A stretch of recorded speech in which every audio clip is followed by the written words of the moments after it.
Introducing my Pininyahang Manok with a twist of cream. So yummy and very, very delicious. Hello everybody! Welcome back to my channel, Cooking in Siargao. In this video, let me show you how I make Pininyahang Manok. And the ingredients of our Pininyahang Manok are chicken. I have 2 kilos of chicken, butter, pineapple or pinya, and onion, garlic, green bell pepper, red bell pepper, salt, and ground black pepper. And now let's start mga cooking na making our Pininyahang Manok. Our pot is ready, so we need butter. So we let it melt. We need to use medium heat in our stove mga cooking ina when we are melting our butter so that it's not burned directly. Then we're going to add our onion mga cooking ina, our onion. So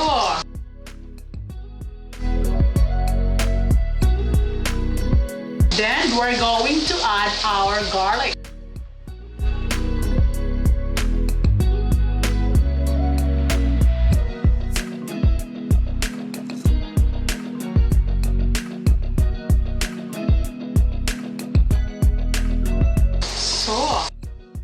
And we're going to add our chicken, mga cooking ina.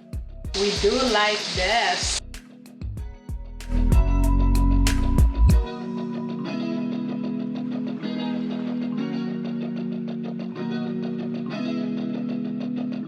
So,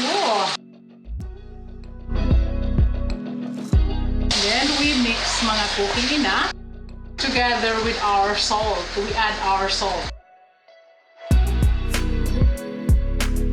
This is 2 tablespoons of salt, mga cooking ina. And then we mix well.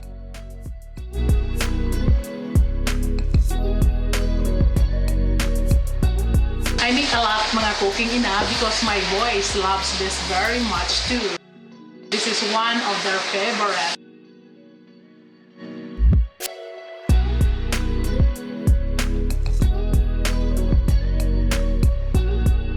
Now, we let it boil our chicken mga cooking ina for like 10 minutes and then we're going to check after 10 minutes and now we cover our chicken mga cooking ina.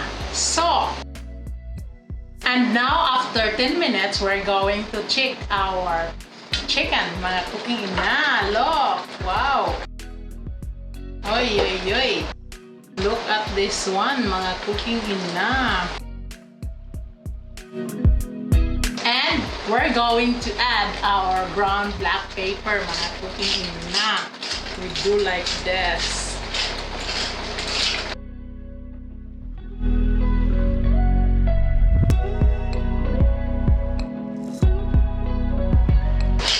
So, we estimate like 1 teaspoon of brown black pepper mga cooking ina.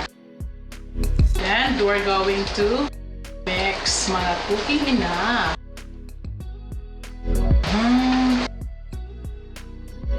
If we cook mga cooking ina, you know, with love, so that the result of our food is good.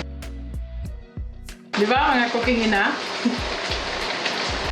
So now mga cooking ina, after we mix our ground black pepper, we're going to add our pineapple or pinya mga cooking ina.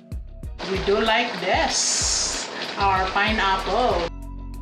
We do like this mga cooking ina. Look. It's a lot of pineapple. And syrup as well. We added. Then we're going to mix mga cooking ina. Oy, oy, oy. Look at that one mga cooking ina. So, then we let it boil again mga cooking ina for like 10 minutes again. So, we let it boil mga cooking ina. We cover, and we let it boil. And we're going to check again, mga cooking ina. Look! Wow! It's beautiful and it smells good, mga cooking ina. And we're going to test, mga cooking ina, if we need more salt.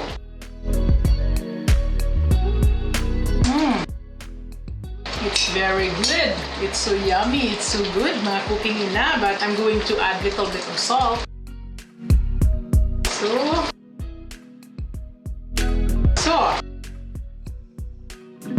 And we're going to mix, mga cooking ina. Look, mga cooking ina, it's look good. Then we're going to add our cream, mga cooking ina. Look, mga cooking ina, we're going to add our cream. This is heavy cream, mga cooking ina. We are not using heavy cream in Philippines, but you can replace this with Nestle cream, mga cooking ina. Then we're going to try again, mga cooking ina. It's so good, mga cooking ina. And now we're going to add our green bell pepper, like that, and red bell pepper, mga cooking ina. So, then we're going to mix, mga cooking ina. Oy, oy, oy. Look at that one, mga cooking ina. It's very yummy. It's very delicious. Oy, oy, oy. So, I don't want to well cook our bell pepper. I want to eat that one crunchy. So that's why I put it that one in the last of our cooking. And now our pininyahang manok is ready, mga cooking ina, ready for plating. And we're going to plate, mga cooking ina, like this.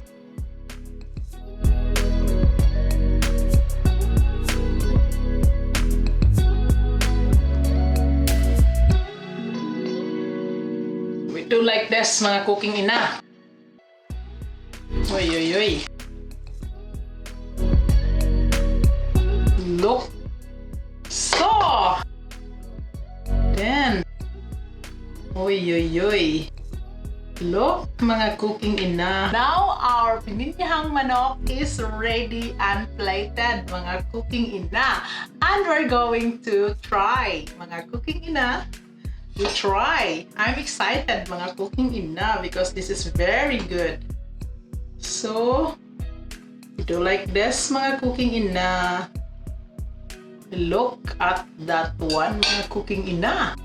For sure good.